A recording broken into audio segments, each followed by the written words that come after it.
Hello everyone.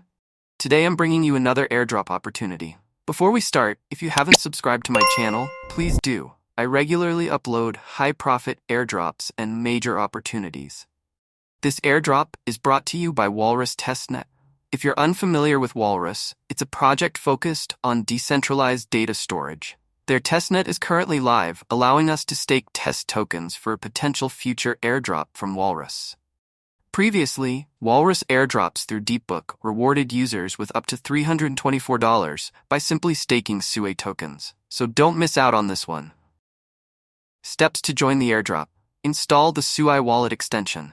Search for the SUI wallet extension on the Chrome Web Store. Add it to Chrome, pin the extension, and set up your wallet by creating a passphrase and confirming your password. Agree to the terms and conditions and create your wallet. Make sure to save your passphrase securely. Switch to Testnet.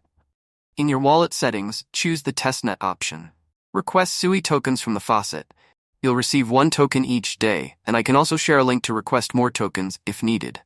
Stake your tokens. Once you have at least 1.5 SUI tokens, go to the staking section, enter the amount, and confirm. After staking, go to the Walrus website, connect your wallet, and mint a new Flatlander token. Stay updated. For the latest updates on Walrus Testnet, join my Telegram channel and follow the Walrus Twitter account. If you enjoyed the video, please subscribe, give it a thumbs up, and press the bell icon. Thanks for watching, and I'll see you in the next video.